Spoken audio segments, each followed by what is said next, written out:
Alors on y va. Donc on va parler ce soir, hein, on va parler puisqu'on est bientôt avant la fête de Pessah, on va parler des mitzvot de Pessah, ouais. Mais moi ce qui m'intéresse c'est le sujet du Chametz. Ça veut dire qu'on va essayer de traiter cette histoire de Chametz. C'est de ne pas posséder du Chametz à la maison pendant Pessah. Il y a deux interdictions essentiellement. Lo irae velo imatse lecha Chametz. Ouais. Lo irae, que ne soit pas vu, soit pas visible, on va dire. Ouais. Pas visible. Ou bien que lo imatse que ne se trouve pas. Il y a deux interdictions. Parce qu'il y a du Chametz visible qui se trouve et du Chametz invisible qui se trouve. Ouais, si vous avez quelqu'un qui a mis un sac en plastique sous la terre avec du Chametz, ouais, il n'est pas visible et pourtant il se trouve dans mon domaine. Ouais. Donc il y a deux interdictions de ne pas, que ne soit pas visible du Chametz et que ne se trouve pas du Chametz.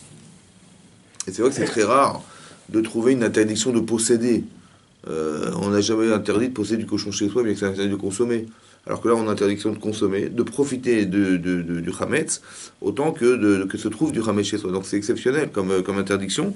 Donc on voit que c'est a priori très grave. Et ici, c'est marqué dans la paracha de Bo, que lorsqu'on nous a proposé d'amener le Korban Pessah, oui, c'est marqué Vaya Bayamazel et Zikaron Vechagote Moto Chag Lashem. Donc on nous dit que le Korban, c'est le sacrifice de Pessah, c'est en souvenir donc de la sortie d'Égypte. Et vous le fêterez, dit la Torah, et de Rotrem dans vos générations, Chukatolam, c'est une loi indélébile. Techagou, vous la fêterez. Shiva Yamim Matzot Tochelu. 7 jours, vous consommerez des matzot. Ach Beyom Arishon, par contre, le premier jour, Tashbitu Seor Mibatechem, vous vous débarrasserez, vous nettoierez le Seor, tout ce qui est le vin, Mibatechem de vos maisons, qui colle au Chel Chametz. Parce que tout celui qui mange du chametz, donc tout ce qui est à base de farine et qui est à lever, venircheta anefesh haïm et Israël sera retranché dans le monde futur la personne qui consommera du chametz parmi Israël. Miyom arishon, Yom hashivi, du premier au septième jour. C'est grave quand même. Venircheta, ça veut dire que c'est aussi grave que manger du pain à Pessah que de manger à Kippour ou bien de transgresser Kippour. C'est pour vous dire la gravité. Chayav Karet. Rêve karet, ouais. Rêve karet, c'est qu'il est retranché du monde futur. Qu'est-ce qu'il y a de si grave à manger du chametz pendant toute l'année c'est permis et tout à coup pendant cette semaine c'est interdit. Ouais, qu'est-ce qu'il y a de spécial dans cette interdiction? Donc ça il faut comprendre. Voilà. Ouais, il y a une mitzvah de manger les matzot et il y a une interdiction de manger du chametz. La mitzvah de manger les matzot elle dure combien de jours? La mitzvah minatora. D'après la Torah, elle dure combien de jours la mitzvah? C'est dur. Hein, 7 jours évidemment. Oui, oui, 7 jours ou pas? Ah ouais, 2 jours. Ou 2 jours? C'est dur, moi, c'est jusqu'à. Non, c'est le La premier jour. minatora. Le premier jour, que le premier jour. Alors la mitzvah minatora, oui, c'est le premier soir. C'est marqué Baïrev Tochlu Matzot. Ouais. C'est marqué Shivat Yamim Tochal Matzot ici. Et c'est marqué un autre par ailleurs, c'est marqué le premier Baïrev. Baïrev, le soir vous mangez les matzot. C'est contradictoire. On nous dit le premier soir et pas le premier jour, mais le premier soir, le lendemain c'est terminé. Ouais. Et là c'est marqué 7 jours. Alors la Gemara pose la question dans Psachim, à la fin de Psachim, et elle dit que non. Qu'à l'époque du Beth Amikdash, lorsque le Beth Amikdash, le temple était existant, alors ça durait 7 jours. Mais aujourd'hui qu'on n'a plus de Beth Amikdash, ça ne dure qu'un soir. Minatora. Minatora, nous n'avons qu'un premier, le soir de Pessah. C'est là que, maintenant, Chachamim ont institué qu'on est 2 jours en dehors d'Israël. Donc on fait 2 jours en dehors d'Israël. Donc la mitzvah, le lendemain, elle n'est pas Minatora, Midrabanan. Chachamim l'instituait, la chose. Mais la Torah n'institue cette mitzvah que le premier soir de Pessah. Bizarrement, on a une mitzvah de manger les matzot un soir dans l'année. Et le Chametz, c'est les 7 jours de la semaine de Pessah. Moi, je pensais qu'on n'avait pas le droit de manger du Chametz. Et donc, pour remplacer le Hametz, on devait manger des matzot. C'était la logique, oui. Et on voit que c'est pas ça. Ouais. Pourquoi c'est différent? Alors on va essayer de réfléchir. Il y a une Gemara dans Psachim, il y a une Gemara dans Brachot d'Afuzen, la Gemara dit là-bas qu'on a comparé le Yetzarara, ouais, le Yetzarara au Hametz. C'est marqué Shepat Sheba Issa. C'est comme le pain qui se trouve dans l'endroit où on le tamise, on le pétrit. Ouais, le pétrin. Et là-bas, Pat Shebaïssa, c'est les Tzara. Qu'est-ce que ça va avec le Pat Shebaïssa? Ouais, le Chametz. On dit du Chametz, oui, on appelle ça du Chametz. Parce que le Chametz, ça vient du Mahmitz, ça veut dire qui gonfle. Ouais. Bizarrement, dans l'année, on appelle ça du pain, du Lechem. Et à Pessah, ça s'appelle du Chametz. On ne dit pas on n'a pas le droit de manger du Lechem. On a le droit de manger du Chametz. On parle de l'état du Lechem qui a gonflé. Chametz, Mahmitz, ça veut dire qu'il a gonflé. Maintenant, en fait, les Chametz expliquaient que ça a deux effets. Ouais, il y a deux notions dans le Chametz. La première notion du Chametz, c'est comme ça. Quand vous prenez de la farine, que vous les mélangez avec de l'eau et de levure, etc. Et vous en faites une boule de pâte. Cette boule de pâte, vous la mettez dans une bassine, et au bout d'un certain temps, au bout d'une heure ou deux, elle va gonfler. Ça va? Phénomène bizarre, ça gonfle. Ouais, ça gonfle, c'est-à-dire que après un pétrissage, tant que vous pétrissez pas elle gonfle. Ça va, si vous pétrissez, elle ne peut pas gonfler. Et donc, ce qu'on apprend d'ici, les Chora, a priori, c'est que cette pâte, elle gonfle. Ok. Maintenant, si vous prenez, vous avez mis cette pâte dans une bassine et vous en pétrissez une deuxième, ça va? Et vous appelez, et vous la faites avec votre enfant. Vous avez un enfant de 12 ans, 13 ans, bon, il connaît rien, il sait pas ce que c'est que on va dire, voilà, on va fabriquer du pain ensemble. Alors, on prend 1 kilo de farine, on met un peu de levure, on met un peu d'eau, on mélange tout ça, on prend du sel, on met de l'huile, et on mélange tout ça et on fait une pâte. Et voilà, donc on a fabriqué sa pâte, elle est pétrie, et elle est bien pétrie. On l'a mise devant la pâte qu'on avait gonflée, qui avait gonflé il y a 2 heures. Ça va? Mais non, cet enfant ne savait pas qu'on avait fait une pâte il y a 2 heures. Donc on lui dit, voilà, tu vois, il y a une pâte là qui est dans la bassine qui déborde, et il y a cette pâte qu'on vient de faire maintenant. Voilà. Donc celle-ci, on vient de la faire, elle fait 1 kilo. T'as vu la taille qu'elle a, le volume qu'elle a, cette pâte, elle fait 1 kilo. À ton avis, combien elle fait celle qui est dans la bassine? Ben, il dit, bah, si celle-ci, elle fait 1 kilo, vu le volume, l'autre, elle doit faire 15 kilos. Je sais pas, 10 kilos. C'est vrai? Ouais. Alors on lui dit, non, non, cette pâte, c'est la même. Il dit, non, papa, tu es un menteur. C'est pas possible. Vu ce que je vois, c'est pas possible. On dit, non, elle est pleine d'air. Et quand vous prenez une épine et vous percez la pâte, elle dégonfle. C'est-à-dire qu'en apparence, elle paraît énorme, ça va? Alors que c'est la même en fait, la même que celle qui faisait 1 kilo, c'est la même que vous avez en face de vous, mais qui a pris du volume. 2 effets importants à retenir. Un, ça gonfle tout seul.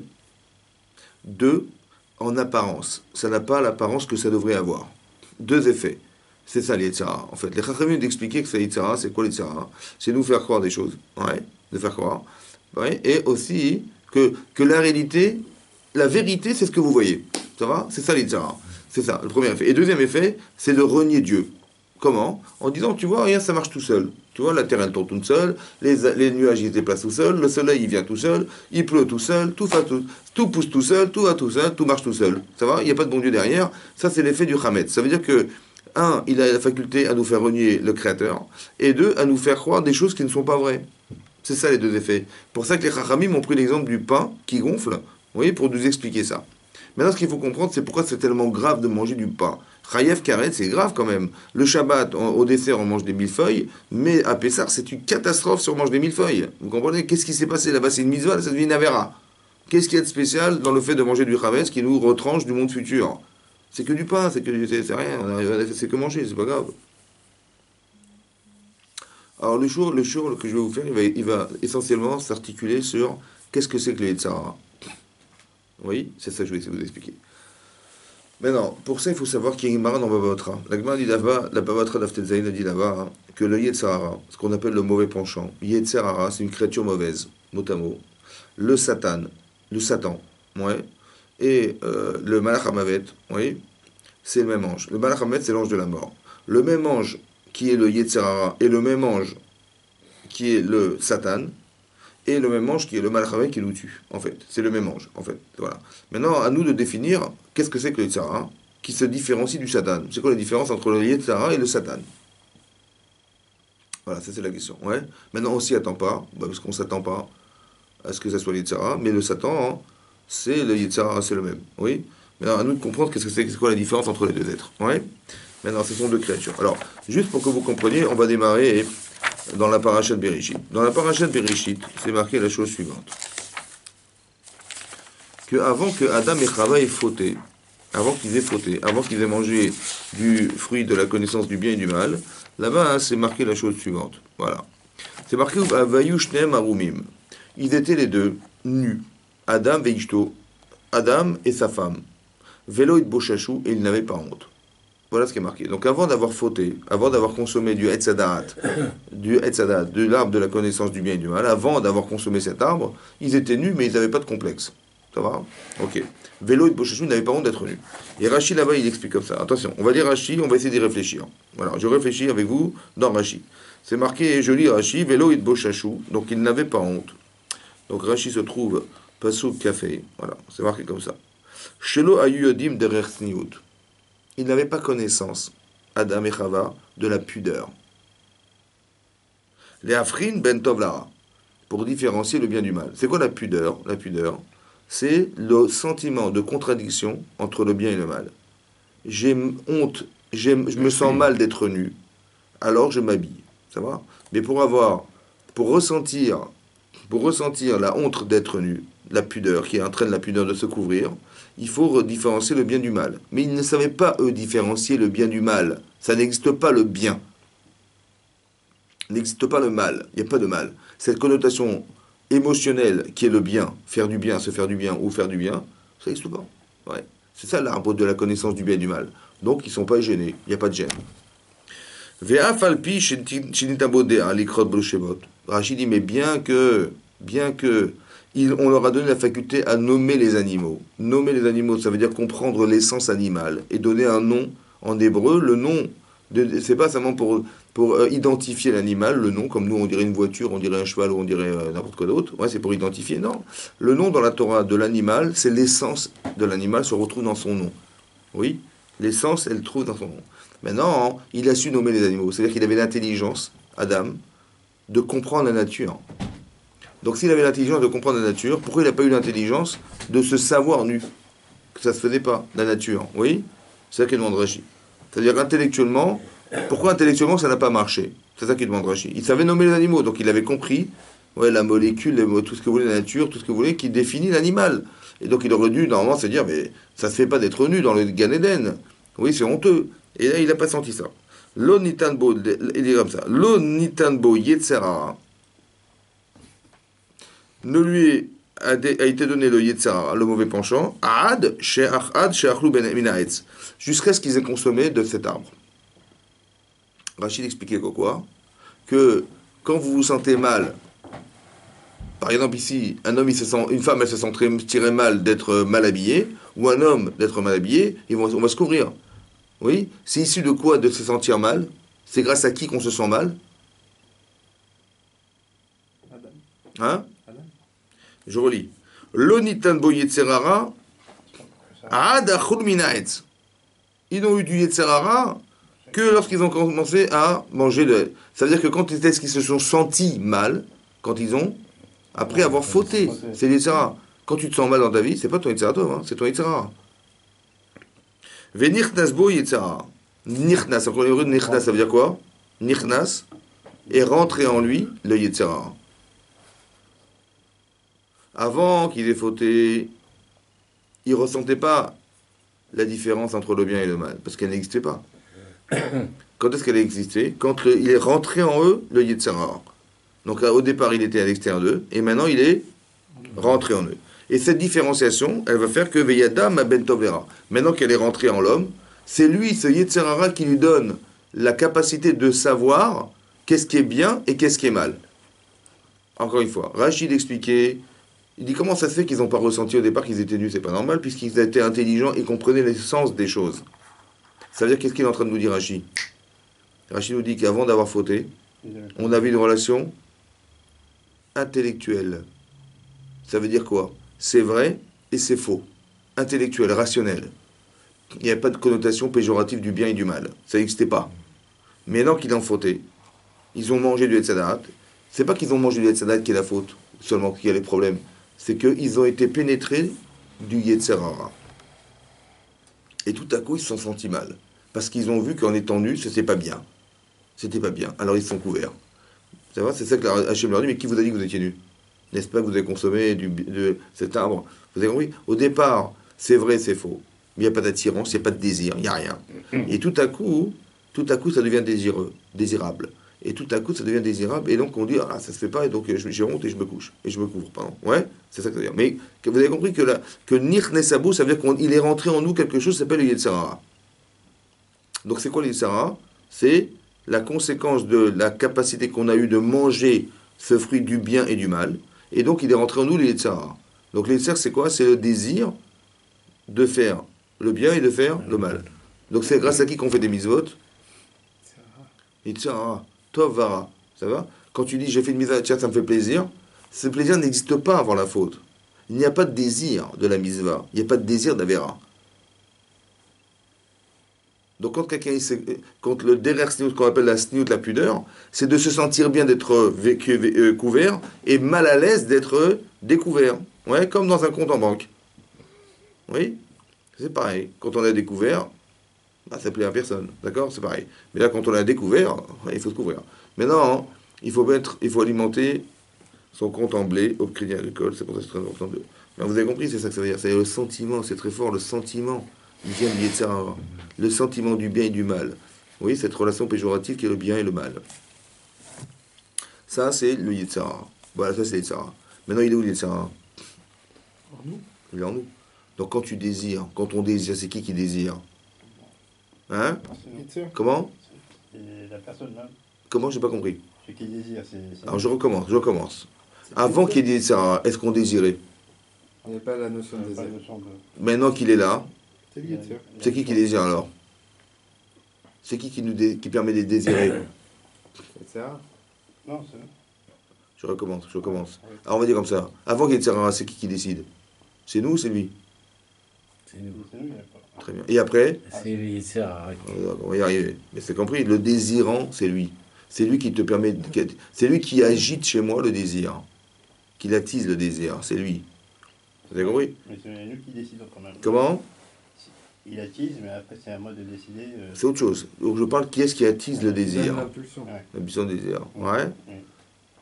Ok, c'est lui qui désire. Parce qu'au départ, il n'y a pas de désir. Mm. Il n'y a pas de volonté de désirer. Ça n'existe pas. C'est ça qui est marqué dans Rashi. Il n'y a qu'une connaissance du bien et du mal. Il n'y a qu'une connaissance du vrai et du faux. Intellectuellement, je sais ce qui est vrai, je sais ce qui est faux. Mais j'ai pas de désir de faire le bien ou de faire le mal. T'as compris? Il n'y a pas de... Et tout à coup, c'est quand ils ont consommé qu'ils se sont sentis mal d'être nus. Ils ont dit, oh là, mais qu'est-ce qu'on fait là? Ça va. Parce que parfois, ils ont eu des idéaux un peu bizarroïdes en voyant sa femme et en voyant son mari. Ils ont eu honte de ça, ils se sont vêtus. Ouais. Mais ça se faisait pas, c'était honteux de le faire, de le vivre, alors ils se sont couverts. C'est ça que Rachid explique, ils n'avaient pas le sens de la pudeur. Mais c'est très intéressant et c'est même dangereux de comprendre ça. Parce que si le désir est de l'articulation du Yetzer, et que c'est lui qui désire, c'est dangereux. Parce que maintenant, il faut que j'analyse mes désirs.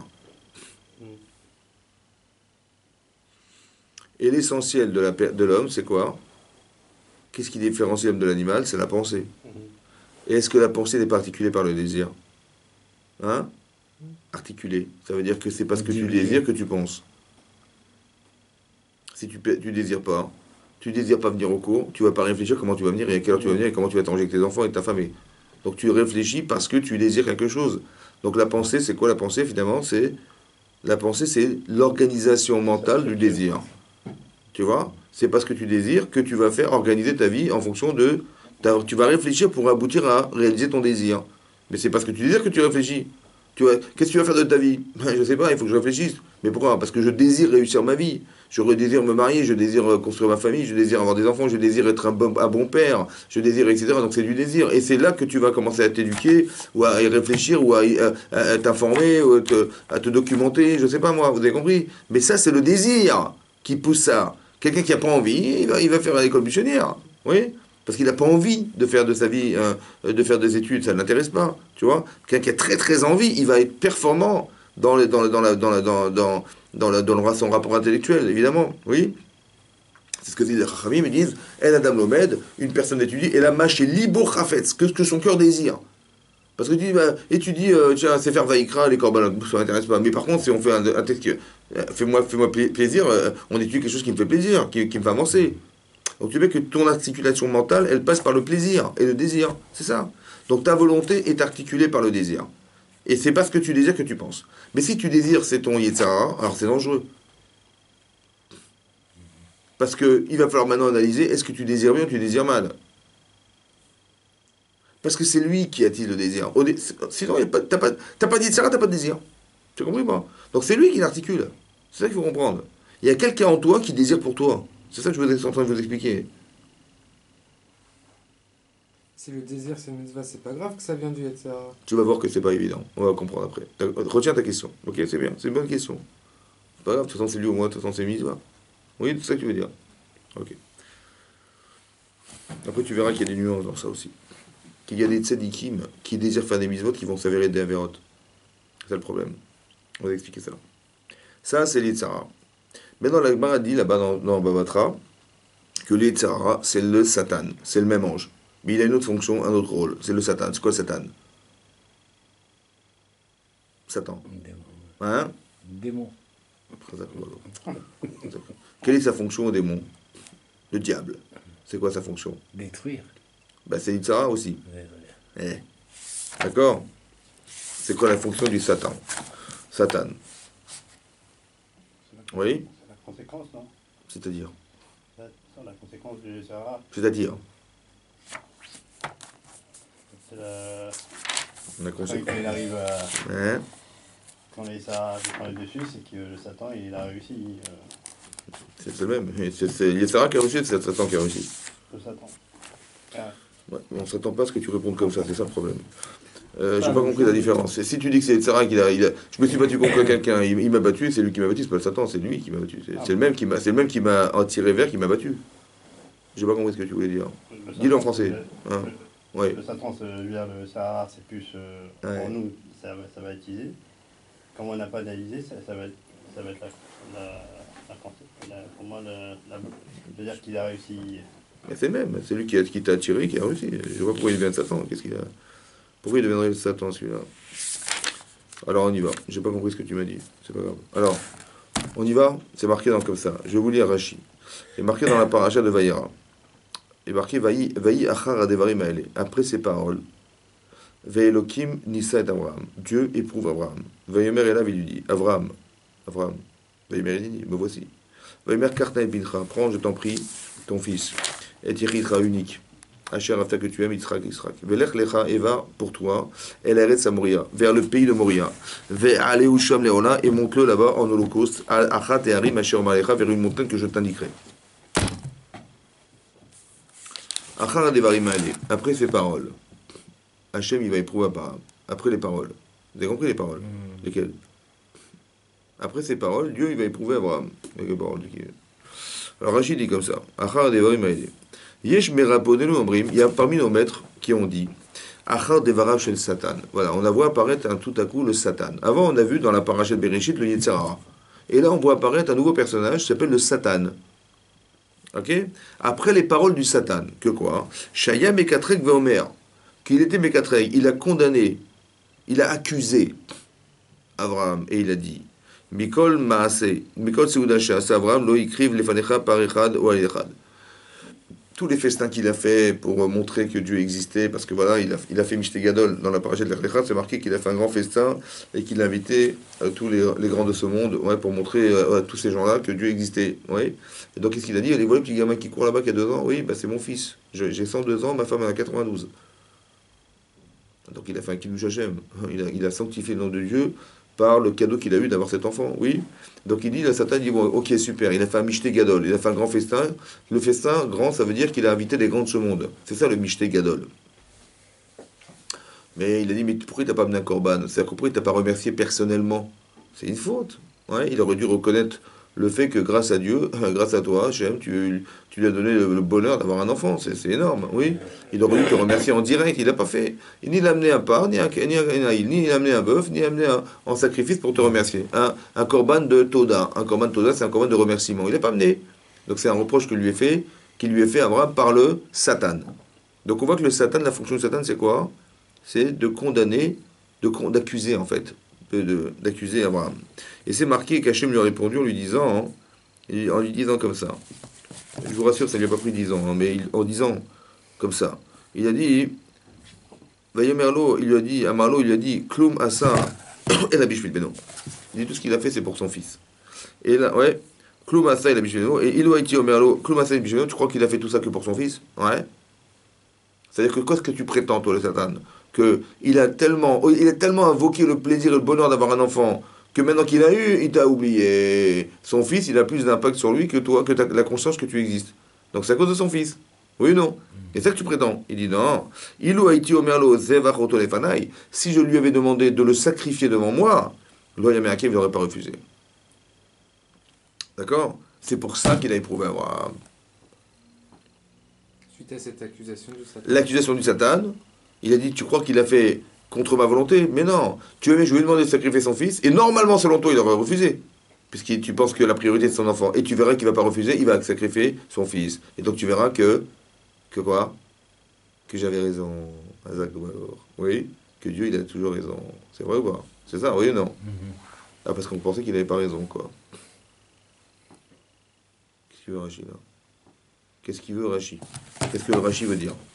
Est-ce qu'Hachem, il a besoin de prouver qu'il a raison? Non. Il a qu'à dire au Satan, écoute, mon chéri, tu t'es trompé, c'est pas grave, tu repasseras demain. Puisque c'est faux. Pourquoi il a besoin d'éprouver Abraham pour prouver au Satan qu'il a raison? C'est logique, ça?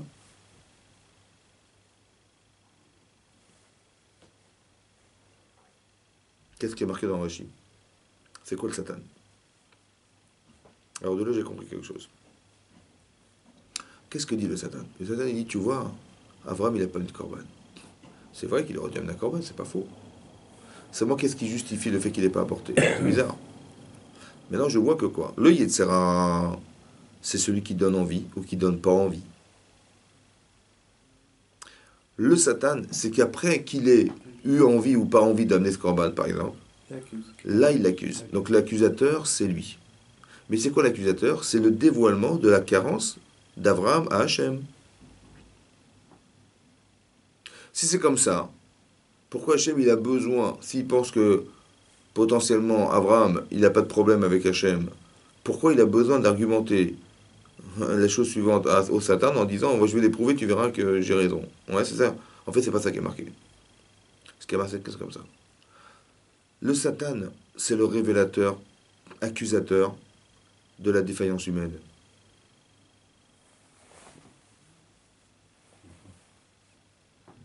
Donc si l'accusateur de la défaillance humaine, c'est le Satan, c'est l'accusateur d'Abraham. Il manque quelque chose chez Abraham. Il accuse Abraham. Mais lui, il est révélateur de cette défaillance à Hachem. Oui ou non? Si le Satan est le révélateur de la défaillance d'Abraham, qui c'est qui parle à Hachem? La défaillance d'Abraham. Comme si que quoi? Comme si que c'était Abraham qui disait à Hachem, j'ai pas mis de corban. Oui? Donc est-ce qu'Hachem il est obligé de répondre à Abraham? Bah si tu penses que tu as manqué d'amener la corban, il faut que tu l'amènes. Vous avez compris ou pas? Ça veut dire que le Satan, il est l'accusateur. Mais l'accusateur, ça veut dire que maintenant qu'il y a une accusation portée sur Abraham, ou portée sur chacun d'entre nous, hein, alors on est obligé de corriger ce problème. Oui ou non? Donc vous avez compris le schéma? C'est quoi le schéma? Le schéma qui est marqué là, qui est très intéressant, c'est de comprendre que tout ce qui nous arrive est en vérité la solution à notre problème. Parce que l'intervention divine n'a aucun sens autre que celui de corriger ce qui était faux au départ. C'est pour ça qu'Hachem il va dire, puisque tu penses que tu as fait une erreur, et tu reconnais inconsciemment, parce qu'elle n'est pas consciente cette erreur, alors je vais t'éprouver, Abraham. Vous avez compris ce que ça veut dire? Quand Hachem il s'adresse au Satan, il s'adresse à la défaillance d'Abraham. Il dit donc si tu reconnais que tu as un problème, alors je vais te le solutionner, alors je vais t'éprouver, et je vais t'amener... Donc c'est-à-dire que ce que doit vivre Abraham, ça doit venir solutionner Abraham. Mais solutionner, ça veut dire que c'est pas que maintenant qu'il a eu cette expérience, eh ben, tant mieux, c'est pas grave. Comme nous on croyait toujours, il m'arrive ça, et ben j'ai perdu, c'est pas grave, capara, c'est pas grave. Ouais? Parce que j'ai payé ma faute. Vous comprenez? Ce raisonnement, il est faux. Parce que Hachem, il nous punit jamais. C'est pas comme un type, il dit, voilà, un type qui est un homme politique qui a fait des trafics, il dit, bon ben là, il veut se représenter aux élections de je sais pas quoi, il dit, ah ben quand même, il a trafiqué, il a été condamné, il a payé, il a payé sa peine, il est parti en prison pendant 5 ans, ça va, il a payé. C'est comme ça qu'on dit. Ben laissez-le tranquille maintenant, c'est ça qu'on dit, oui, non. Ce principe, il est faux dans la Torah. Parce que la prison n'existe pas dans la Torah, ça n'existe pas la prison. Parce que la punition n'existe pas. C'est quoi la prison? C'est quoi la prison? Ben, la prison, c'est simplement parce que quelqu'un qui est nocif pour la société, ben, écoutez, il vaut mieux le mettre de côté, comme ça il ne dérangera pas. Donc on le punit pour que ne pas... Un, parce qu'il va souffrir d'être puni, et deux, il ne va pas déranger. C'est vrai ou pas? Mais est-ce qu'Hachem, il punit les gens? Non. Vous avez compris ce qui est marqué dans Rashi ou pas? Il solutionne. Il solutionne les gens. C'est-à-dire que ce qui m'arrive, C'est pas le bien. pour le bien. C'est sûr que ça vient solutionner. Mais écoutez-moi bien. Si la décadence d'Abraham, elle est relativisée par le Satan, et qu'Hachem il éprouve Abraham, c'est qui a demandé l'épreuve alors? C'est le Satan. C'est la faute elle-même. Si le Satan est le révélateur de la décadence d'Abraham, et qu'Abraham il dit ok, je vais t'éprouver, qui c'est qui a demandé l'épreuve? On pourrait dire Satan. C'est Satan qui C'est a le demandé Satan à ce qui a qu'il y ait demandé. une épreuve. En réalité, c'est la Encore une faute fois, elle-même. le Satan c'est l'ange. L'ange qui est révélateur, et qui est accusateur de la faute d'Abraham, Oui. de la décadence d'Abraham, de la faiblesse d'Abraham. Oui ou non? S'il est le révélateur et qu'Hachem il éprouve Abraham, c'est que c'est lui qui a demandé l'épreuve. Vous comprenez ou pas? Oui. Quand est-ce qu'on demande l'épreuve? À quel moment de la journée on demande l'épreuve? On ne demande pas d'épreuve, nous. Alors j'ai pensé comme ça. Quand vous dormez, votre Neshama remonte là-haut. Oui. Mais tout ce que vous avez fait, bah soit ça vous gratifie, soit ça vous condamne. Ça va ou pas? C'est comme si vous disiez à Hachem, écoute, j'ai fait une bêtise. Je t'en prie, éprouve-moi pour que je ne perde pas mon âme là-bas. Ou que dans le monde à venir, je n'ai pas besoin de vivre avec cette mauvaise expérience inconsciente que j'ai et que là-bas, elle sera consciente, j'ai pas envie, ça m'intéresse pas. Alors éprouve-moi. Ça veut dire élimine-moi ça. Vous avez compris ce que ça veut dire ça? Ça veut dire que ce qui est marqué dans Rashi, que le Mekatreg, l'accusateur, en fait, c'est la partie de soi qui nous condamne. Mais c'est comme si on se condamnait soi-même. Vous comprenez ce que je veux dire? Et donc l'épreuve que vit Abraham, c'est celle qu'il a, entre guillemets, demandé inconsciemment, parce qu'au fond de lui-même, il ne le sait pas, mais il a une défaillance. Mais sa Neshama le sait, mais son intérieur le sait. Alors il demande à Hachem, je t'en prie, éprouve-moi pour éliminer ce problème. Et quand Hachem il va demander à Abraham de sacrifier son fils, ça va solutionner. Alors comment ça le solutionne? Oui, mais il faut comprendre aussi la solution. Mais il faut essayer toujours de réfléchir comme ça, que ce qui vous arrive n'est pas un problème. Comme un type, il a vécu un truc difficile, il dit, voilà, et on lui rappelle, il dit non, ne me rappelle pas des mauvais souvenirs. Ça va? Parce que ça m'a tellement touché, je préfère ne pas en parler. Donc ça veut dire qu'Hachem, ce qu'il a envoyé comme souvenir, comme épreuve, c'était un truc qui était insupportable. Non, qu'il a pas supporté. Alors qu'en vérité, pourquoi il n'a pas supporté? Parce qu'il a regardé ce qu'il a vécu et pas compris ce qu'il a vécu. Qu'est-ce qu'il est devenu par ce qu'il a vécu? Il faut comprendre que ce qui nous arrive doit nous changer. Ouais. Donc Abraham, il doit changer. Oui ou non? C'est pas dire, ah ben j'ai vécu ça, j'ai eu mal au bras, j'ai eu mal à la tête, et machin, bah tant mieux, bah, c'est pas grave, au moins j'ai payé, je préfère que ce soit ça qu'autre chose. Vous comprenez? On n'a rien à payer du tout, vous comprenez? Ça n'a rien à voir. Il faut simplement comprendre que ce qu'on vit vient régler quelque chose chez nous qui n'a pas été solutionné. Manifestement, Abraham, il n'a pas eu la conscience d'amener un corban. À cause de quoi? Parce que son fils, il lui prend la tête. Ok? Maintenant, qu'est-ce que fait Hachem? Il dit, ben donne-moi ton fils. Sacrifie-le. J'ai pas compris. Mais j'ai pas compris. Mais je te donne 10 fois mon fils. Je te donne 10 fois des agneaux et laisse-moi mon fils tranquille. Alors je dis comme ça. Quand je t'enlève ton fils, qu'est-ce que tu ressens? Je dis, ben, j'ai raté ma vie. Mais c'est grâce à qui que tu l'as eu? Si je te l'enlève, c'est grâce à moi. Ouais.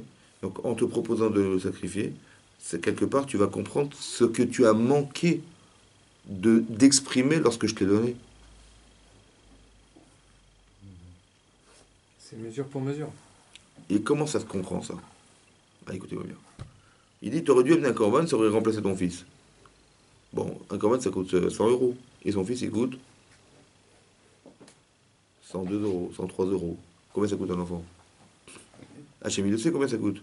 Comment il peut supposer Hachem, dire, écoute, t'as pas amené de corban, t'as pas amené de sacrifice, t'as amené cet agneau-là, amène-moi ton fils. Mais il sait pertinemment que chez Abraham, cet enfant, il vaut plus que tout l'or du monde. Comment il peut lui proposer d'échanger un enfant, un corban par un enfant? Ça n'a aucun sens. Parce qu'on ressent pas la même chose pour un corban animal que pour un corban Évidemment, enfant. il le sait Hachem. Oui. Alors comment il ose lui proposer une chose il pareille? demande- Comment il ose lui proposer d'amener son fils à la place du corban? Qui ressent ce il qu'Hachem demande il a pratiquement ressenti sa vie, vraiment alors. d'Afka. Combien il vaut pour Hachem le corban? Puisqu'il lui propose son fils à la place du corban, il vaut combien pour Hachem le corban? Il vaut la vie d'Abraham. Il vaut la vie de l'enfant. C'est-à-dire qu'il vaut la vie de ce que ressent Abraham pour son fils. Ça a combien de prix ça? Ça n'a pas de prix. Ça veut dire que la reconnaissance que je dois avoir d'Hachem, elle n'a pas de prix pour lui. Pourquoi elle n'a pas de prix? Je connais tous ses enfants. Non. Parce que le but, c'est le lien. Le but, c'est le lien. Quand tu dis merci Hachem, tu as créé un lien, c'est bon, c'est ok. Mais si tu ne l'as pas créé, à quoi ça sert? Le but, c'est le lien. Tu vas te retrouver avec Hachem un jour, à 120 ans. Le but, c'est le lien. Et alors Hachem, il fait tout en sorte que tu le crées sur la terre. Tu as compris ça? Mais si tu ne l'as pas créé, à quoi ça sert? Alors on le retire. Maintenant, ça veut dire que, et c'est ça que ça veut dire, mais Chadusha, ça veut dire, vous avez compris, ça veut dire que le but, c'est d'arriver à reconnaître le bien qui nous arrive. Et le Yitzhara, il va nous empêcher de l'atteindre, et le Satan, il va nous accuser de ne pas l'avoir atteint. Ça, c'est le Satan. Ça, c'est la première explication du Satan. C'est-à-dire celui qui nous condamne, celui qui nous accuse d'avoir mal fait. Ça va? Il y a un autre Satan. Regardez, dans la parashat Rukat, c'est marqué comme ça. Zot Rukat Torah. Voici la loi irrationnelle de la Torah. On parle là-bas de la paradouma, la fameuse vache rousse qu'on devait sacrifier. Ouais. Et que on devait sacrifier, qu'on devait brûler. Pourquoi faire? Pour asperger quelqu'un qui devait être impur, impur en contact avec la mort, c'est ce qui était mort. Et la seule et unique manière de pouvoir débarrasser de cette impureté, c'est de brûler une vache rousse, de récupérer les cendres, de mettre dans un flacon, de mettre de l'eau, de prendre du bois de ésove et de l'asperger avec. Pendant le 3e et le 7e jour. Et après ça, c'est le processus, il va être pur. Et celui qui l'a fait, il va être impur. Celui qui a brûlé la vache, il devient impur. Celui qui l'a aspergé devient impur, etc.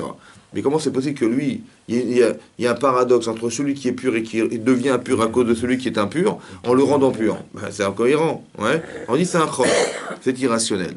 Oui. Maintenant, Rachid là-bas, il dit Zotrukat Torah. Pourquoi on appelait Zotrukat Torah? La loi irrationnelle de la Torah. Non, il y a la loi irrationnelle de la Paradouma. Pourquoi la Torah? Parce qu'on dit que le symbole de la Torah, le symbole du chok, de l'irrationalité de la Torah, elle est de la Paradouma. Ça va? Maintenant, Rachid dit comme ça Zotrukat Torah. Les fiches à Satan. Parce que le Satan, Veumot Haolam, et les peuples du monde, Monim et Israël, les morts, Ma Mitzvah Azot ou Mata Mishba. Le Satan, il va nous dire dis-moi, c'est quoi cette mitzvah là?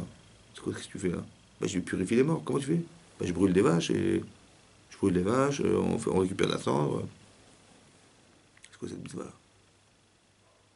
Et Mata Mishba, c'est quoi qui justifie la raison de cette mitzvah? T'as compris quelque chose là? Bah, l'autre, il était pur, il devient impur, et celui qui était impur devient pur. T'as compris?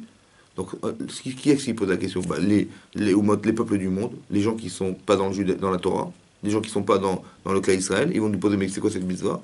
Et le Satan. On a vu que le Satan était accusateur. Et là, il devient... Il nous questionne. Il dit, c'est quoi cette mitzvah là? Oui? Le Yitzhara, il est où le Yitzhara? Ah non. Et le Yitzhara, c'est le Satan. Mais il a une autre fonction. C'est d'être aussi le Yetzera. Non, il n'est pas le Yitzhara, il est Satan. Okay. C'est quoi le Satan? L'accusateur. Et c'est maintenant, c'est quoi? Celui qui questionne, qui est en train de... Mais en vérité, il est aussi accusateur. Oui. Parce qu'en questionnant, tu dis, mais moi j'ai la Emouna, moi! J'ai pas de problème, moi tout ce que Dieu me dit, je l'accepte. Oui, non. Mais ça, c'est une réponse à l'accusation. Laquelle? En disant, mais qu'est-ce que tu fabriques? C'est quoi cette mitzvah?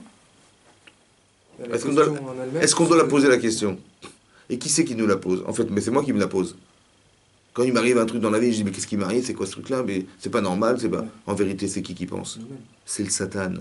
C'est ça qui est marqué dans Rashi. Il y a quelque chose en toi qui t'interroge. L'interrogation, oui, c'est comme le ressenti de la question. Ben, c'est qui ressent la question? Ben, celui qui a la capacité de trouver des nuances entre le bien et le mal, entre les éléments. C'est vrai? Et cette différence-là, elle se ressent. De lui qui se questionne, c'est le Satan. Soit c'est un questionnement intérieur, soit c'est un questionnement extérieur. Soit un gars, il va venir te dire, mais qu'est-ce que tu fabriques là, c'est quoi ce truc-là? Soit tu vas te la poser toi-même la question.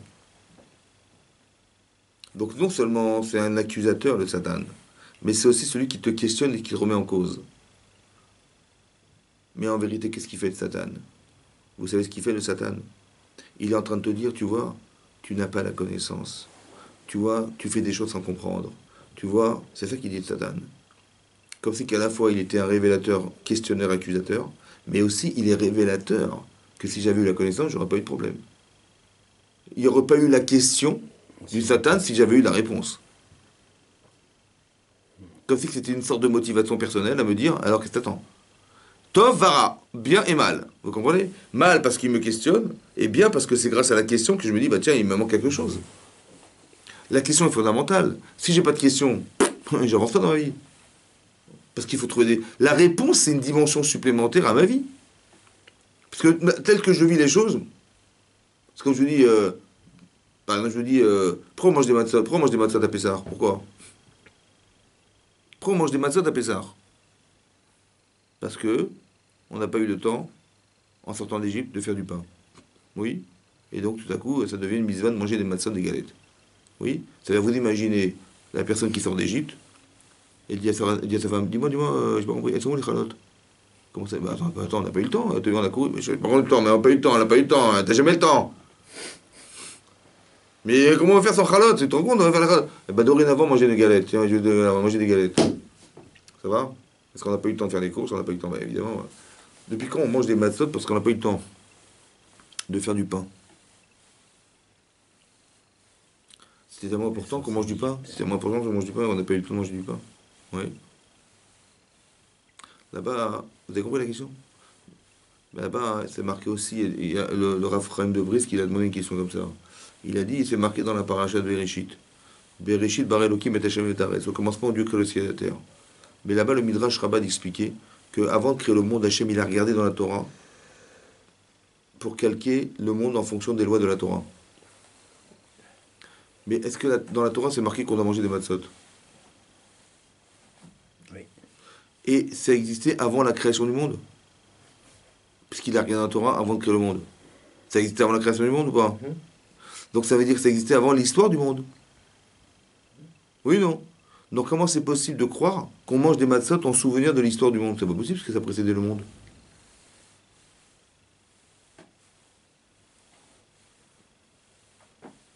Il y a marqué de le soir de Pessah en mangeant des matzot. Mais ça c'était marqué dans la Torah avant qu'on ait créé le monde.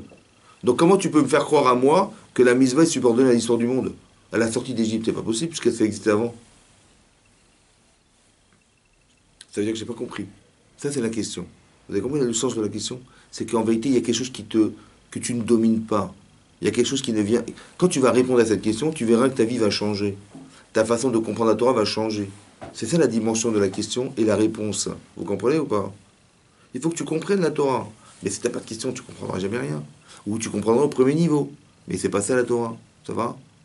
Pourquoi de manger des chametz, ça dure 7 jours, et de manger des matzot, ça dure qu'un soir? Pourquoi? C'est quoi? Vous avez compris? Mais c'est ça, c'est la question du Satan. Mais pourquoi? Pas pour dire, ah, Chazé Shalom, on n'a pas de question. Au contraire. Réponds à la question du Satan. Réponds à la question des goïms. Les goïms disent, mais qu'est-ce que tu fais là? Qu'est-ce que tu fais? Manger du brut des vaches, c'est normal.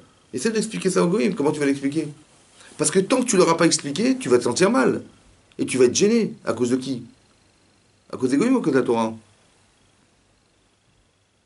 À cause de la Torah. Pourquoi la Torah te met dans un bar pareil d'expliquer aux gens ce que tu dois faire? Donc tu es mal à l'aise. Mais ce malaise, il vient du Yetzer. Et il vient du Satan. Tu vois, c'est accusateur. Mais c'est une manière de dire, mais tant que tu n'auras pas répondu, tu te sentiras mal à l'aise. Tu dis, c'est pas grave, on va mentir, on va faire croire, j'espère qu'ils ne me poseront pas la question. Ah, j'ai tellement embarrassé.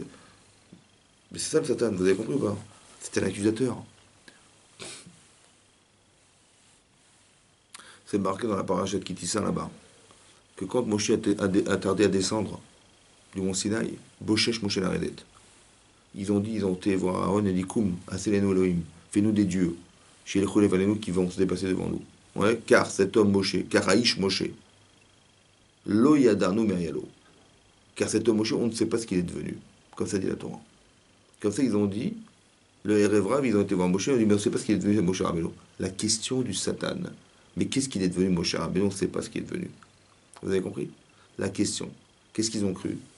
Rachid dit qu'ils ont cru qu'il était mort. C'est vrai. C'est-à-dire que quand il n'est pas descendu du mont Sinaï, après toute cette attente, là c'était vraiment de panique, parce que c'est le seul homme au monde qui peut descendre du mont Sinaï pour donner la Torah, et s'il n'est pas descendu, alors qu'on a attendu, c'est que il a échoué. Surtout qu'ils ont vu qu'il y a eu Irvouvia Baolam, qu'il y a eu tout à coup de l'obscurité, de la pénombre qui est venue dans le monde, et ils ont dit, ah ça c'est sûr que Moshe est mort. Et ils ont dit qu'il est mort, ils ont fait le veau d'or. Vous avez compris? Il y avait la question, qu'est-ce que tu mets dans la réponse? Qu'est-ce que tu mets dans le contenu? Vous savez ce qu'il va faire le Satan? Il va aller mettre qu'il est mort, Moshe Rabbeinu. Mais d'où il a tiré le Satan qu'il est mort?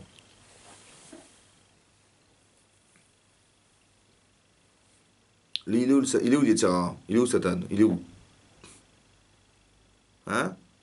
Il est rentré en nous. Mais où? Bechol levavecho franavshecha. Dans ton cœur. C'est ce que tu ressens, le sentiment. Tu vois? C'est comme tu dis, t'attends tes enfants. Bon. Ils arrivent tout le temps à 16h30, ils sortent d'école, à 17h, ils sont à la maison. Tous les jours, c'est 17h, ils tapent à la porte. Bon, il est 17h. Ils vont taper à la porte.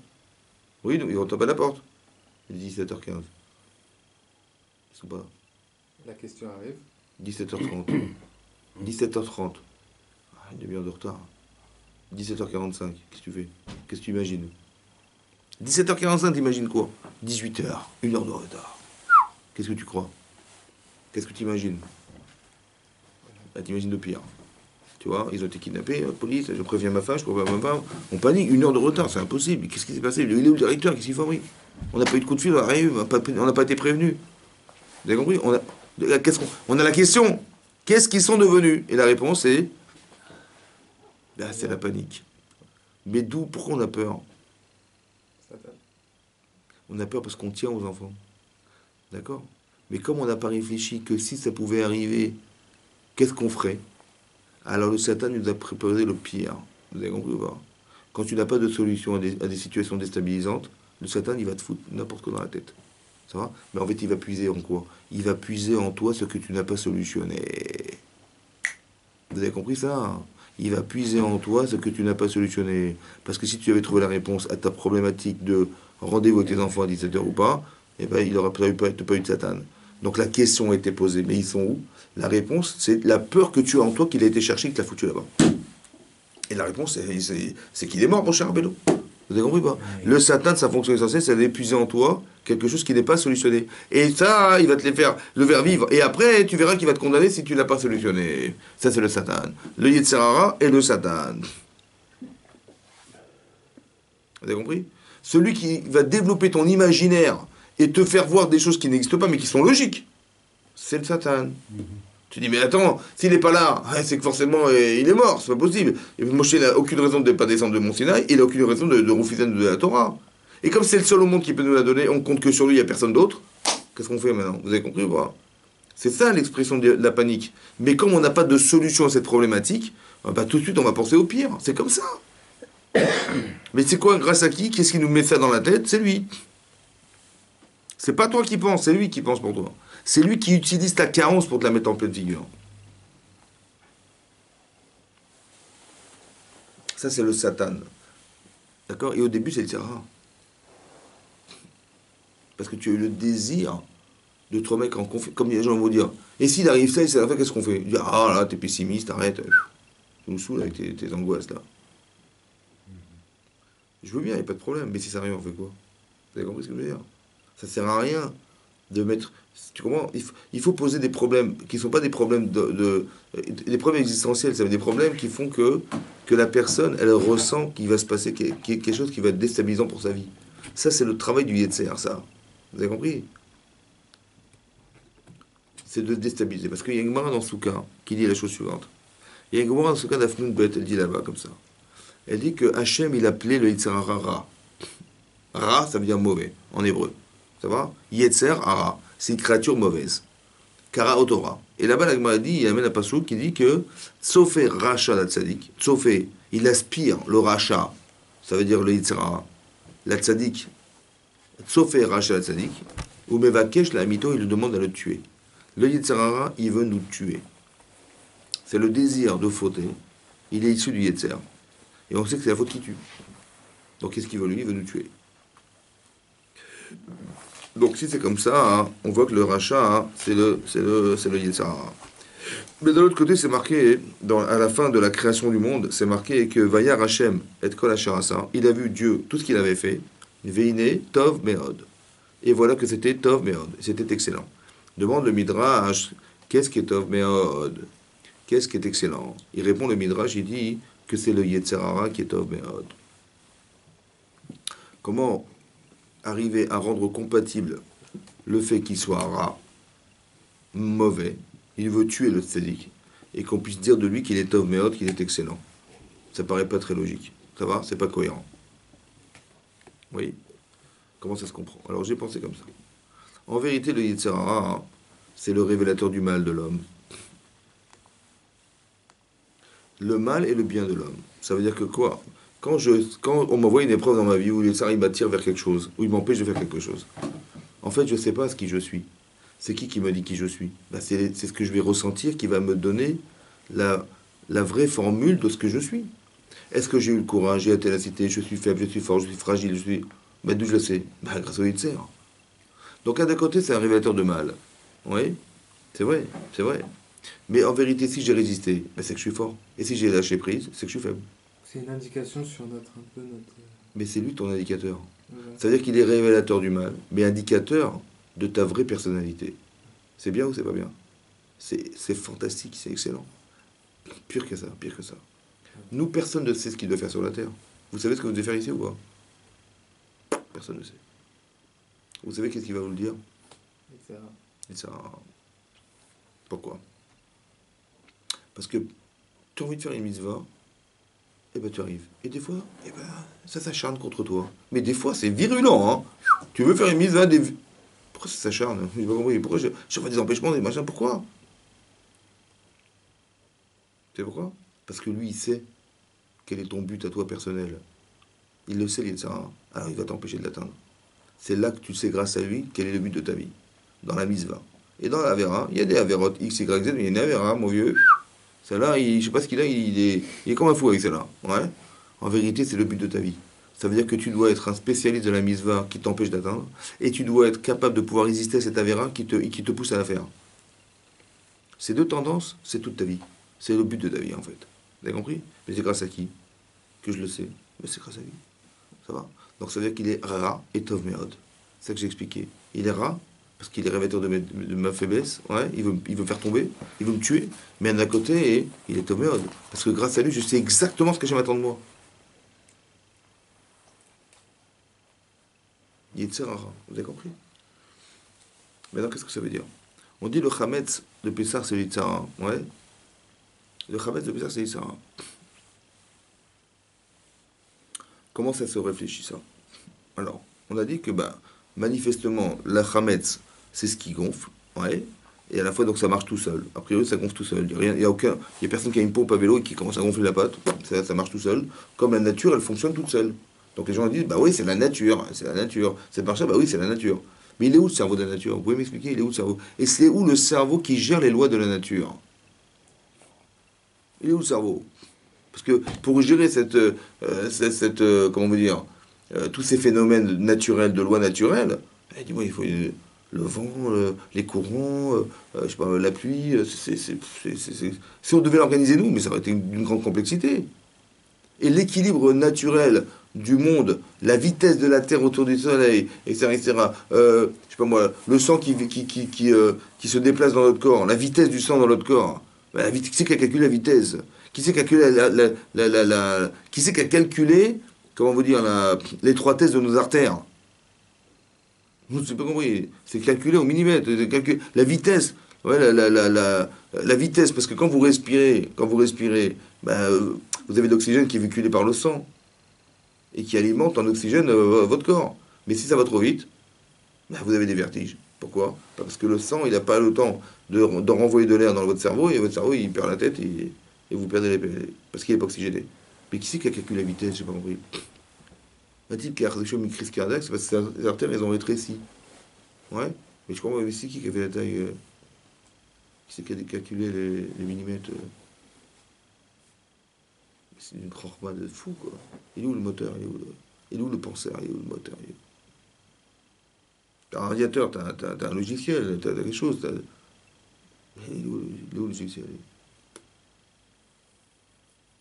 D'accord. Ça veut dire qu'on pourrait nous faire croire. Mais donc, est-ce que tu dois t'arrêter à ce que tu vois? C'est ça qui veut faire le Yetzirah. Mais tu vois, regarde. Non. Il faut que tu te la question, mais c'est qui?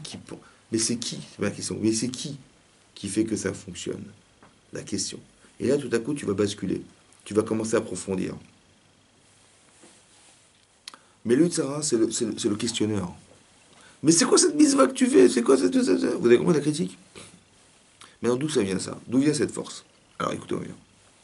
Yengma dans Sanhedrin, d'Afselik Alef Amoudbet. Là-bas, la Gemara, elle ramène que Antonin, vous connaissez Antonin? Ouais, Antoninos, Antonin, il était l'ami de Rabbi Yehuda Nassi. Rabbi Yehuda Nassi, celui qui a écrit les Mishnayot. Oui. Et c'est son ami, Antonin. Et là-bas, il lui a posé deux questions, Antonin. Première question, il lui a demandé, dites-moi, Rabbi Yehuda Nassi, quand est-ce que la Neshama, elle rentre dans l'être humain? Au moment de la conception de l'enfant ou au moment de la naissance de l'enfant?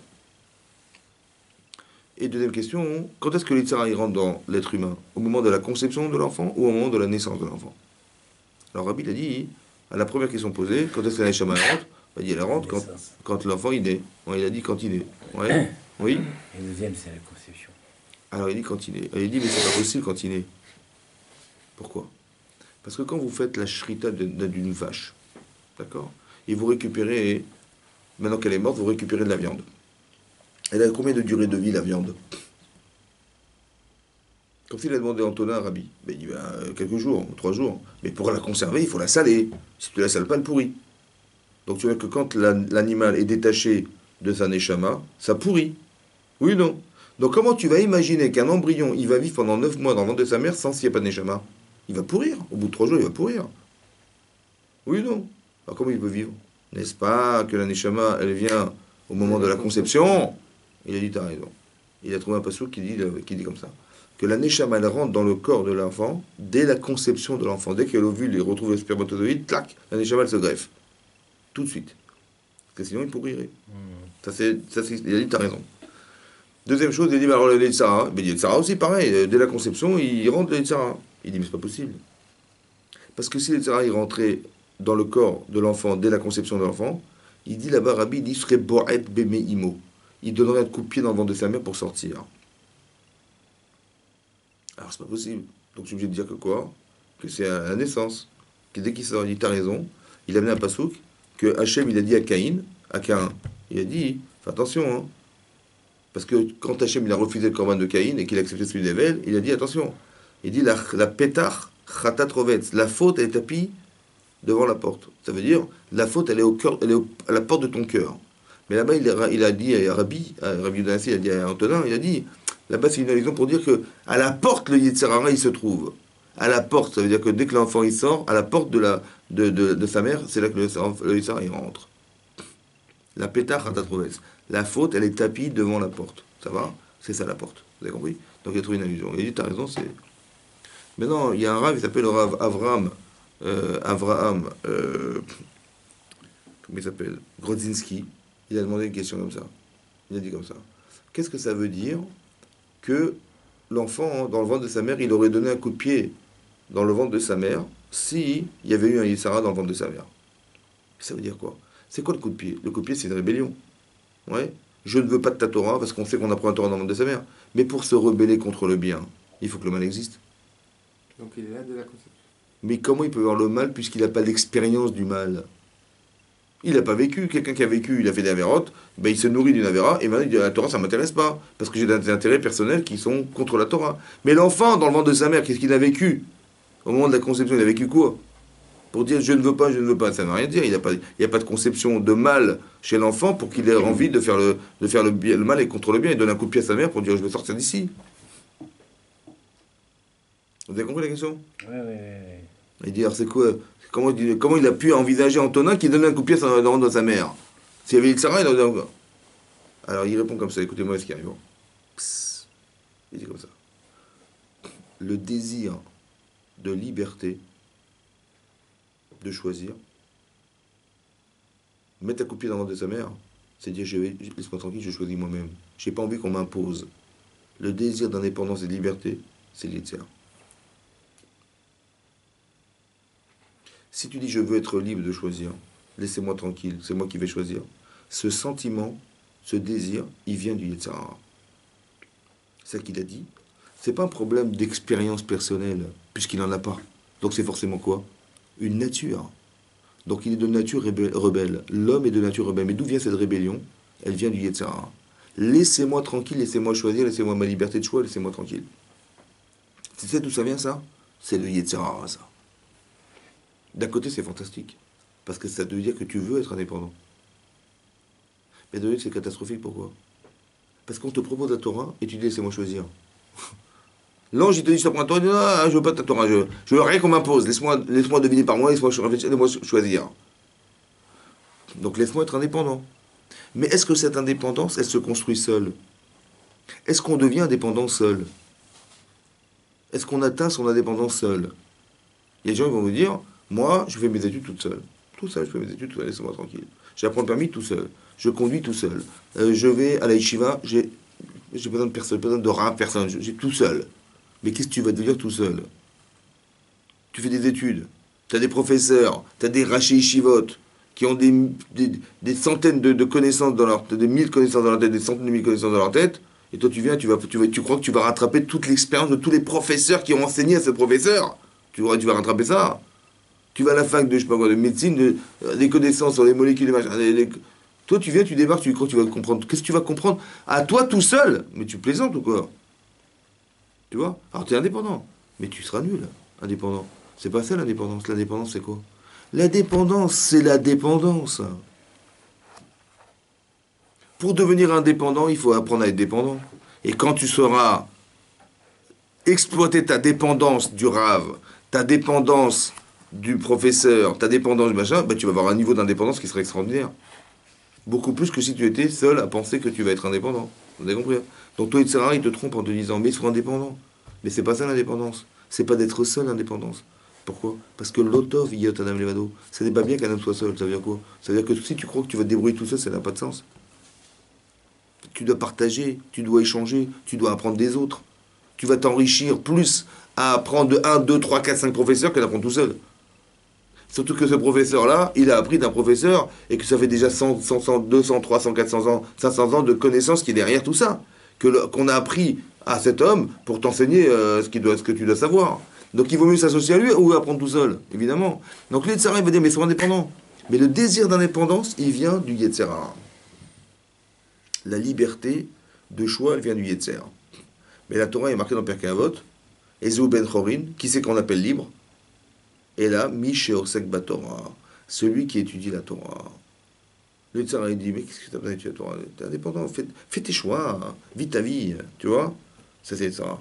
Alors qu'en vérité, tu devrais dire, mais bien sûr que je veux être indépendant, mais en passant par la dépendance de celui qui m'apprendra la Torah. Mais ça veut dire quoi d'étudier la Torah, ça rend libre? Ça veut dire quoi d'être ça rend libre?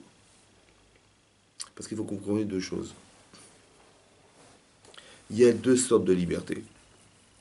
Il y a ce qu'on appelle la liberté de choix. J'ai le choix de faire le blanc et de faire le noir, de faire le bien et de faire le mal. C'est une liberté de choix.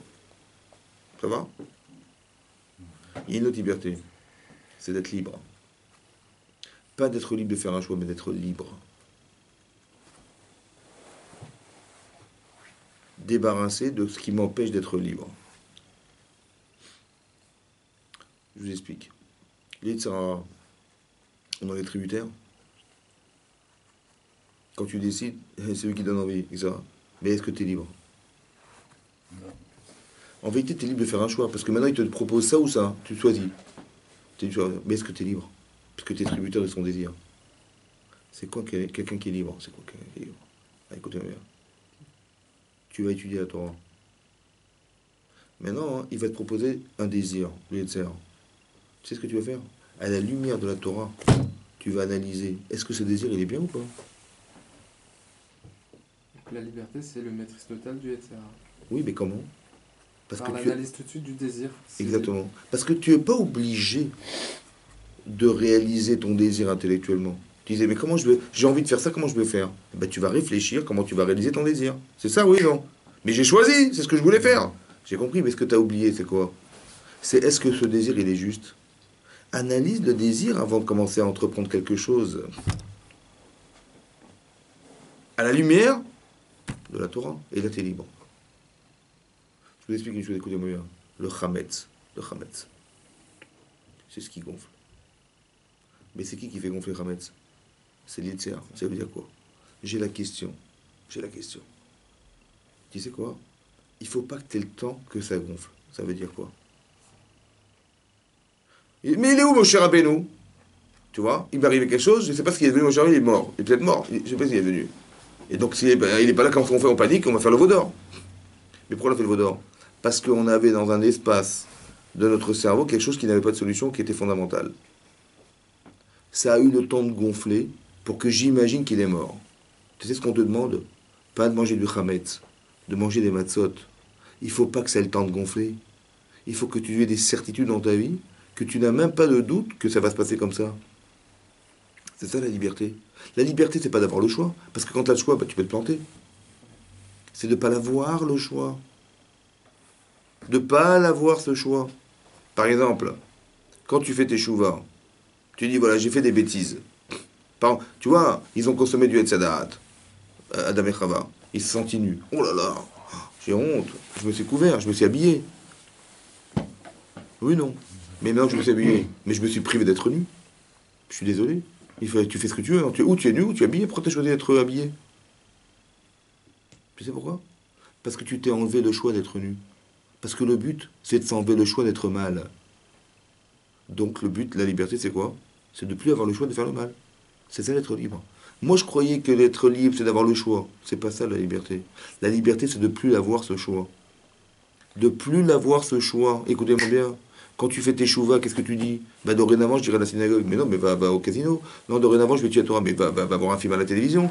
Non, Je ne veux plus avoir ce choix, parce que je sais que ce choix me détruit, j'ai envie de faire autre chose, j'ai envie de tuer. J'ai pas le temps. J'ai que 120 ans dans ma vie, je peux pas faire autrement que... Donc je me suis privé d'un choix, celui de faire autre chose de ma vie. J'ai dit non, maintenant je me suis engagé. Donc ma vraie liberté, c'est d'avoir la cohérence de faire un bon choix. C'est ça d'être libre. Il faut pas que tu aies la capacité à penser que c'est autre chose que tu dois faire. Ne mange pas du chametz. N'aie pas le temps de gonfler. Il faut que tu malaxes tout le temps. Parce que dès que tu t'arrêtes, ça gonfle. C'est relié au safek, tout Mais ça. ne pas avoir de choix, c'est pas une soumission. Non. C'est comme je vous dis maintenant. Allez vous le balader tout nu dans la rue. Mais vous pouvez pas. Allez mettre vos pieds sur la table quand vous mangez. Vous pouvez pas. Mais pourtant vous êtes libre. Oui, ce choix, vous l'avez, le choix de mettre vos pieds sur la table. Mais est-ce que vous l'avez? Est-ce que vous êtes un homme cohérent si vous les mettez sur la table vos pieds? Vous avez compris? Vous avez le choix de le faire. Le choix de le faire. Mais vous n'avez pas la liberté de le faire. Ça se fait pas. J'ai le choix de brûler le feu rouge. Bien sûr. C'est une liberté de choix. Mais si je fais ça, je perds des points. Parce que je suis un criminel. Est-ce que j'ai le choix maintenant? Vous avez compris? En vérité, mais j'étais tellement pressé. J'étais tellement pressé que j'ai pas eu le temps. J'ai brûlé le feu rouge. J'ai écrasé quelqu'un. Mais j'étais pressé. Je suis désolé. J'étais pressé. Mais est-ce que tu avais le droit de le faire? Vous avez compris? J'ai la liberté de choix de brûler le feu rouge, mais est-ce que je suis libre quand je fais ça? Non, je suis prisonnier, vous savez de quoi? De mes désirs de foncer. Mais on veut pas que on veut pas que tu sois prisonnier de tes désirs de foncer. On veut que tu sois libre. Libre, ça veut dire que c'est toi qui décides. C'est toi qui décides. À la lumière de quoi? Ben, c'est parce que je sais que quand c'est feu rouge, enfin c'est feu vert. Mais j'ai pas réfléchi parce que j'étais pressé. Donc tu es prisonnier de ta vitesse, de ton empressement, de ton intérêt personnel, qui est plus engageant que celui d'écraser des gens dans la rue. Vous avez compris ce que je veux dire? C'est ça la liberté. C'est d'avoir la force mentale de se dire ça je peux pas faire. Prisonnier du respect d'autrui. Tout ce que vous voulez. La Torah en vérité. C'est la Torah en vérité. Allez, écoutez-moi bien maintenant. Il y a marqué dans la Torah, c'est marqué comme ça. Dans la Gemara, c'est marqué. On fait Kriyat Shema. Pourquoi faire? On a dit Naase Venishma Shavuot. Ça veut dire que la Gemara dit comme ça. Tu prends sur toi le joug de la Torah. C'est le Hémet, c'est le Hémet, on prend sur toi. Écoutez-moi bien. Quand je suis subordonné au désir, je dis, ben, j'ai envie de faire ça, j'ai envie de faire ça. Ben, des fois, j'ai pensé juste, des fois, j'ai pensé faux, je me suis fait avoir. C'est ce que je veux dire, j'ai comme ça. En vérité, je désire une chose, c'est de prendre sur moi ce que la Torah m'a demandé. Parce que ce que tu prends sur toi, c'est ce que tu vas faire. Alors, à quoi ça sert de prendre sur toi? En vérité, écoutez-moi bien. Je prends sur moi. Demain, il sera me dire, mais pourquoi tu fais ça, fais ça? Je dis, je suis désolé. Je sais ce que je désire, mais ce que je désire est subordonné à ce que j'ai pris sur moi. Quand tu as pris sur toi, tu deviens un Eved Hashem. Il n'y a plus de Yetzirah. En vérité, c'est ça la vraie solution. Si Adam Arishon, il avait dit, tu as raison, c'est très tentant de manger du Hetzadat, mais j'ai pris sur moi d'écouter ce qu'Hachem m'a dit. Il m'a dit, ne mange pas, j'écoute Hachem. Mais dis, mais tu sais ce que tu vas gagner, et si tu vas devenir comme Dieu. Tu as raison, c'est très tentant, hein, Chazak, mais ça ne m'intéresse pas. Parce que j'ai pris sur moi. C'est ça la liberté. La liberté, c'est de prendre sur soi. Quand tu as pris sur toi, qu'est-ce qu'il peut te faire contre toi, Isara? Il peut rien faire contre toi. Il peut te proposer, mais t'as raison, mais je suis désolé, mais c'est contre Hachem. J'ai pris sur moi. Tu as compris ce que ça veut dire? Quand tu dis, mais c'est vrai, quand je suis subordonné à la tentation, je dis, mais des fois c'est des mitzvot de folie, vas-y fais-le. Le problème, c'est ça que je voulais te dire, c'est que quand tu désires, c'est pas sûr qu'au bout, ton analyse elle est juste. Alors des fois, il vaut mieux dire, écoute, j'ai pris sur moi. C'est exactement ce qu'a fait Abraham Avinu. Hachem, il lui a envoyé une épreuve qui est inhumaine. Inhumaine. Qu'est-ce qu'il dit le Satan? Il dit, tu vas pas tuer ton fils, c'est fou quoi. Tu vas pas tuer l'enfant que tu aimes. Tu vas pas accepter la contradiction du bon Dieu. Il a dit, tue l'enfant unique que tu as, et d'un côté, il t'a dit, tu auras des enfants qui seront aussi nombreux que les étoiles. Tout se contredit, tout se... Tu as dit aux gens d'arrêter de faire des sacrifices d'enfants, et toi, tu tues ton fils. Tout se contredit. Mais c'est la question du Satan, ça. Qu'est-ce qu'il a répondu à Abraham? Il a dit, t'as raison 1 milliard de fois. Mais si t'as raison, c'est que Dieu a tort. Alors j'ai accepté Hachem. Et je deviens le Mahamin d'Hachem, pas le Mahamin de moi. Parce que si je t'écoute, c'est que je suis Mahamin dans ce que je pense. Mais c'est pas ça Hachem. C'est pas ce que je pense, c'est pas ce que je désire. C'est ce qu'il a pensé pour moi, c'est autre chose. Et là, tu as une réponse à Yetzer. T'as compris ou pas? Parce que là, si tu es subordonné à ton désir, mais ta pensée elle est subordonnée au désir, t'es foutu. Parce que qui dit que tu penses juste? Elle est bonne. T'as compris ça? C'est ça, Pessah. C'est ça d'être libre. La chéroute, vous avez compris ou pas? Faire Pessah, c'est de faire coïncider l'histoire à la mitzvah. Pourquoi? Parce que Avram Avinu, il a mangé des matzot. Lot, il a mangé des matzot. Quand il a reçu les anges, il a dit à sa femme, prépare des matzot. Lot, quand il a dit, c'était Pessah, Rachidi, ils ont mangé des matzot. Le jour où ils sont venus lui annoncer, c'était Pessah. Il a dit au Got Matzot, il aurait préparé des matzot. C'était Pessah. Mais Avram, il n'est jamais sorti d'Égypte. Hein. Pourquoi il a mangé des matzot? Vous avez compris? Ça veut dire qu'Avram, il a fait ce qu'avait dit Hachem quand il a vu la création du monde. Mais nous, en vérité, qu'est-ce qu'on fait, nous? On ne mange pas des matzot simplement parce qu'on est sorti d'Égypte. Non.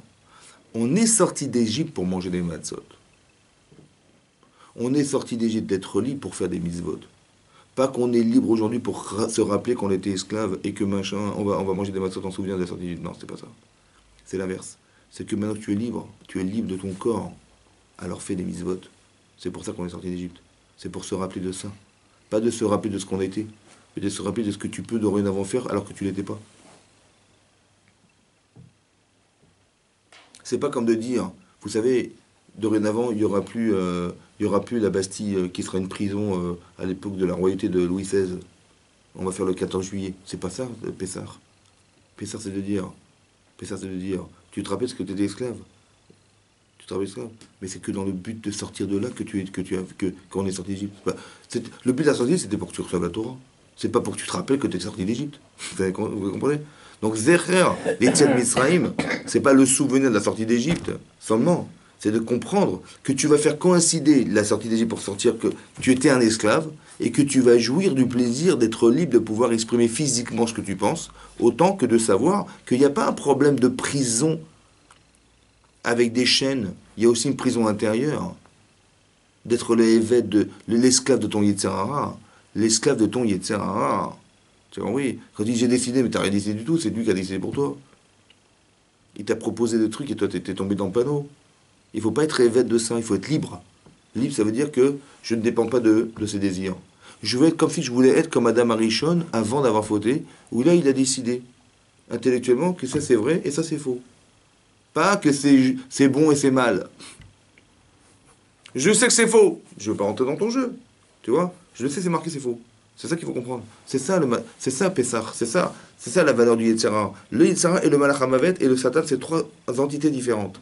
Il y a celui qui donne envie, celui qui condamne, celui qui questionne. Quand tu te questionnes, c'est lui qui t'a amené la question. Le côté c'est mauvais, parce que ça remet en cause Hachem, mais le côté c'est mauvais, parce que ça va te permettre d'avoir une autre dimension de la Kadosh Baruch Hu. Tu verras qu'Hachem, il n'est pas comme tu croyais, petit niveau. Tu crois que ce que tu vois, c'est ce que... Non, on dit le monde, en l'âme, c'est machonné à l'âme, ça cache quelque chose. Rappelle-toi toujours de ça. Ça cache quelque chose. La question, elle cache la réponse, toujours. Donc c'est ça que pour que tu te questionnes et que tu t'arranges et que tu évolues et tu fasses grandir ta tête et tes émotions et tes actes, parce que tu vas grandir en fonction de la question. Vous avez compris? C'est ça qu'il faut retenir. Voilà. Chazak Obarouk. Merci beaucoup d'être venu ce soir. Je vous souhaite Pessah Kasher et Sameach. Et on se retrouve après Pessah Hashem.